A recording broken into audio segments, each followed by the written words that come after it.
Hear PGA and LPGA legends, pros, top instructors and media members from around the country sharing their stories, insights and playing lessons every week right here on Next on the Tee. Take it away, Chris. All right, folks, now back in making his 5th appearance with me here on the French Lick Resort guest line is Dennis Koenig. Dennis is the founder and CEO of the Professional Caddies Association. He has also served as the president of the Junior Golf Association of Central Florida. He was inducted into the Caddy Hall of Fame in 2011. He's written a couple of great books titled Think Like a Caddy, Play Like a Pro, and Mastering Golf's Toughest Shots. You can find information about both of those books by going online to thecaddieassociation.com. And I'm thrilled to have Dennis back with me again tonight here on Next on the Tee. Good evening, Dennis. Thanks for coming back on the show, my friend. How are you? Very good. Thank you very much. And a pretty exciting time in the industry right now. And I just want to thank you for what you do. And I certainly want to thank Jim and Richard for what they do. I've followed Jim for many years and support both these guys. And I feel honored to be on the show with them. And I certainly like to talk to you down the road about maybe you getting involved in advisory board position if you're allowed by your wife to take on more responsibility. But anyway, we need a radio man, but we'll talk about that. And I'd like to first start off by giving you some points. Thank you for mentioning Steve Mona and what we're doing with We Are Golf. It is very exciting. You know, everybody was just in Washington recently. I wasn't able to attend, but I've got some overall health of this sport. I think it's kind of set the tone of what we're going to talk about. The golf is an $84 billion a year industry. It impacts about 1.9 million American jobs with 58 billion of in annual wage income. And about approximately 143, this is the most important part to me, 143,000 charity events raising 3.9 billion, 26,000 average per event. You know, so for golf is no question about it, is of all sports, and I think I heard this the other day on TV, that contributes more to charity than all other sports combined. Well, that's huge. Right. That's huge. And so for that reason, I'm totally committed because I grew up at a golf course, the Upfit Golf Course in Orlando, shagging balls, and nobody knows what that is, but basically it's a field of kids out there, people hitting golf balls at 10-year-old kids, which would not be allowed today. But I survived, and we've survived. The game has survived. And I talked to Steve the other day, and he shared some things, and we were talking about how golf is and where we are, and it's pretty much steady growth. I mean, people don't really see it because there's a lot of golf courses have closed for different reasons. But it's steady growth. But what he said was, it was really hit me was that golf is evolving. Used to be when you played golf, you showed up, you had long pants on, fancy golf shoes, and you had a collared shirt and a nice hat. And you teed it up and you played 18 holes and it was your day at the club. But now where people are showing up 9 holes, hat on backwards, beer in hand, and a t-shirt on. and so golf is becoming more fun. And that's what I think we're trying to get back to realize that it is fun. It doesn't have to be played for 18 holes. I support at 73, 9 holes is a plenty for me. And you can get in the clubhouse and spend time with your friends and family and spend actually probably more money inside the restaurant and bar than you would for the extra 9 holes in greens fees. So, yeah, so I think there's and we cannot not mention the Tiger effect. I think we look at these statistics in a year from now, and hopefully what Tiger's accomplished is fantastic. And America loves a comeback story. And as much as I love his game, and I really wanted him to, I didn't think he was going to do it, but you know what? He did it. And that's pretty, and he's definitely on track again. And I think he's going to be around for a while if he can just stay healthy. So hats off to Tiger and hats off to the game of golf, because it all comes down to carry the game. And what we're talking about there is trying to get kids and out on the golf course for some reason to go to work, get a job, see the game, be a caddy, shag balls. They don't let you do that anymore, but I basically get out there and hang around the golf course somehow. And now we have a lot of apps out there now where you don't want kids hanging around the golf course, so they can just actually call and order somebody to be a caddy at a club that allows that. So it's really a lot of streamlining, seamless things are happening, and we're excited to be a part of it. And we're glad that you are promoting us, sir. Yeah, absolutely. And it's always great stuff, Dennis, to hear about the things that you're doing for the game of golf and to grow the game of golf. And I just want to take it a step further from what you were just talking about, because you're on the advisory board for We Are Golf, and you're working with Steve Mona, who we were talking about just prior to the show as a mentor of yours. But the Carry the Game program and the things that you guys are doing to try to bring more youth into the game of golf, becoming caddies. Talk about all the things that caddies can do and how that program that can help them develop into not only, like I say, people that love the game of golf, but can help them later on in life and into their careers. Well, they can go to the Caddy Hall of Fame website, and you can see some of these incredible gentlemen that have come up through caddying, and become wonderful businessmen, entertainers, and different things. I'm blessed to be involved in that, and because I founded it, but it's really exciting, and there's a lot of people need to be in there. And I mean, there's the lists keep coming out, and there's people that you never even thought were around golf before, or never heard anything about it. They're actors and entertainers and different things, and sports people and politicians. And Bill Clinton was a caddy growing up, and so there's I think it boils down to it's probably the safest place in sports for kids to hang out still. And thank God that the different clubs are starting to realize that, and they're opening up everything more to kids and families. I mean, in the ski world, you go to a ski slope and you've got a wife, husband, knows how to ski real good, and 2 kids. They immediately put you in with the kids with a kids group, an instructor, the wife's over here and the husband's over here. They don't really have that in the golf industry, and it's hard, it's expensive, but when you show up with a family at a golf course, they don't really have the different levels that they do in some other sports. And I think that's one area that they really need to work for, because I think, thank God for Top Golf. Have you ever been to Top Golf? I have.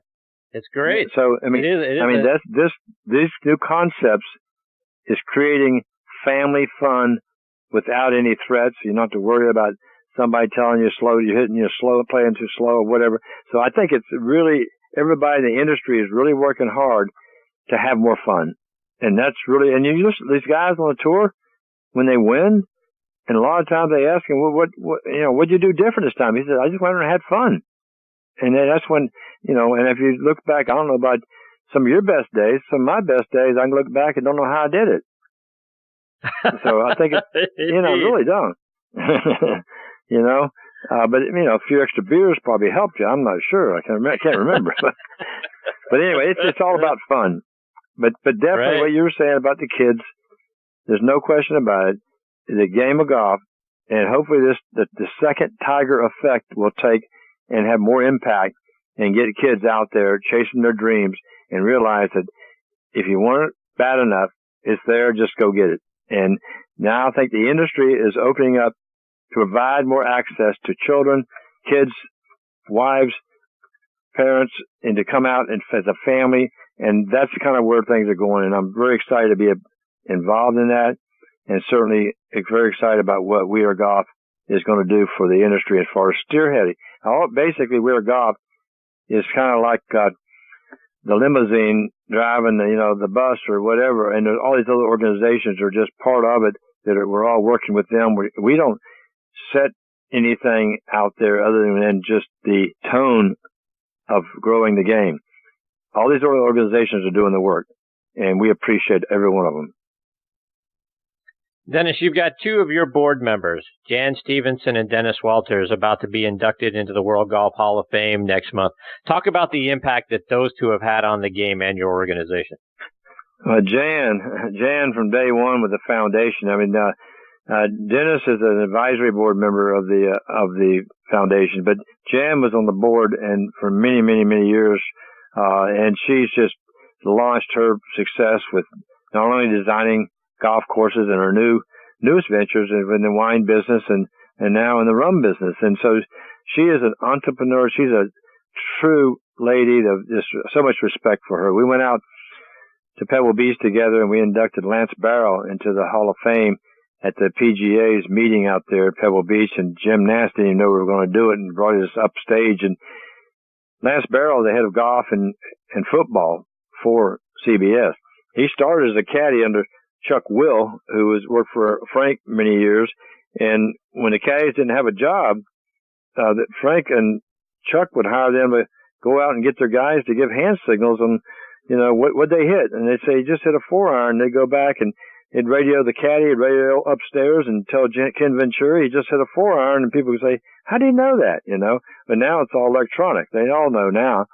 So it goes way back, and I'm so excited to see the game grow and growing. And, with its high-tech stuff, it's fine. It's for information. But, the old days of being able to give hand signals from a caddy to another caddy and give them a little job, those are precious moments. Times have changed, but we're in the best shape ever right now in golf for kids to get out there and they'll get the message out there that caddying and golf are cool, because that's what they need to hear. Dennis, I want to talk about a couple other things, switching gears a little bit. And I was looking around on social media. I saw a picture that you posted on Facebook of you sitting between President Ford and Bob Hope. Talk about what it was like being around those two guys. Well, that was the thank you very much, Donnie Hammond picture. I was blessed to go to an event with Donnie when he actually won a couple of the Jerry Ford tournaments out in Vail, Colorado, and I was blessed to be invited to go to this. And Donnie said, Dennis, I know who you are. Leave your camera at home. No cameras. I said, promise, no cameras, Donnie. So I walk into this incredible event with these people, just so gracious people, and I saw a photographer there, and I went over and gave him $20. I said, give me one picture when I leave, one picture.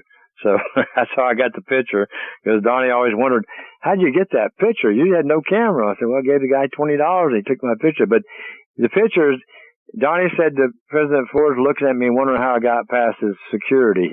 But it's kind of a look he has on his face, but that's actually what happened. He knew I asked if I could get a picture, and he invited me back. So that's and Bob Hope, he was a caddy too as a kid. I mean, right. Bob Hope's story is it's all golf, and everything he's done way beyond golf. But he got his start as a caddy, and golf definitely built his character, helped build his character. What a great guy. And Dennis, as you and I have talked about over the years, caddies don't get enough credit. They don't get enough recognition for the hard work that they put in and how they contribute to a player's success. Who were, and as the guy that you got the Professional Caddies Association started and the Caddies Hall of Fame, who were some of the great caddies that you have an opportunity to be around, and what are some of the things that made them stand out? Oh, wow. We don't have enough time with the show, but no question about it, Fluff is one of my founders of the Caddy Association, actually the Hall of Fame, and he was somebody I relied on his opinion, and he's a quiet man, and he's a wonderful, wonderful person. And there's so many to mention. It's almost like that was almost in the past so much, because I don't really out on the tour anymore. And then that's why we kind of, did our two books, because we wanted to try to let the public know what it's like to be out there on the bag. And I was so honored to have Mr. Palmer do the foreword at 80 years old for our book, and then Ben Crenshaw to do the prefix for the book. And it's think like a caddy, play like a pro.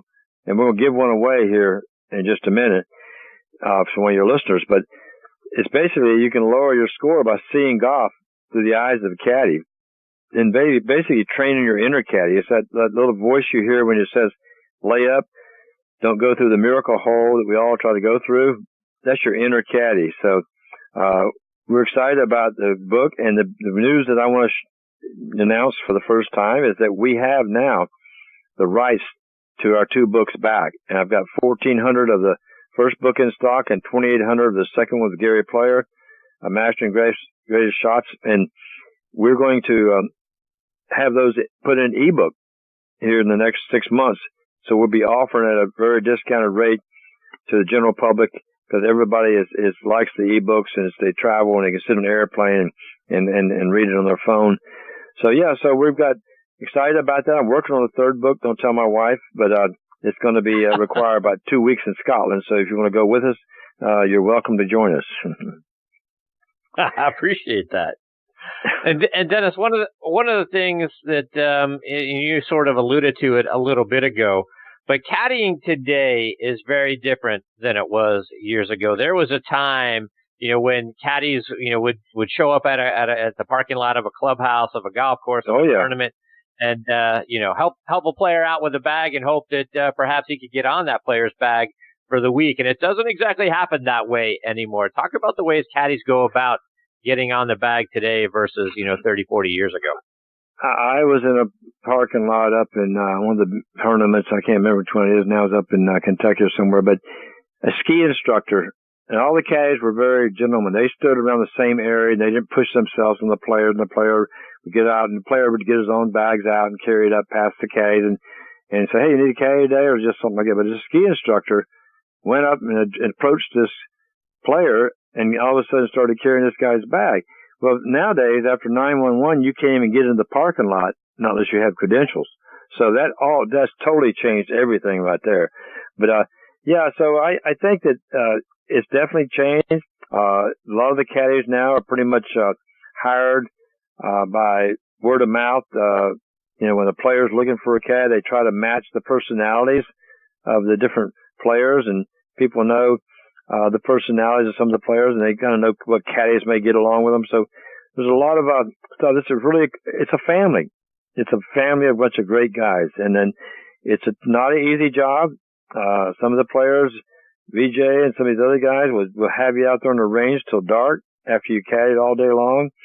And there's nothing wrong with that, but it's not, you say, oh, you only work half a year, but you're working all the time, even though you may get stuck in California for 2 weeks, before you can play the next tournament. So and you think it's all fun and roses and stuff in a motel sitting there, but it's not. And these guys work hard and they play hard. And that's kind of nothing wrong with that. And I have a lot of respect for all the caddies and anybody that wants to get in this profession.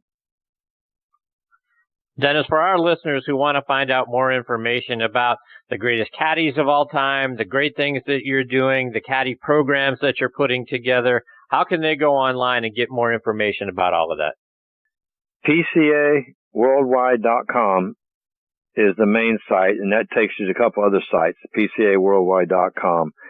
We're in the process, I'm 73 now, and I'm looking for some partners and new owners to take PCA to the next level.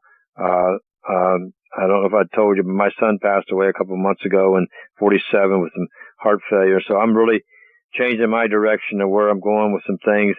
But I do want to, you're looking for maybe taking the headquarters of PCA to a country club in America and let them be our partner. So I'm reaching out to them.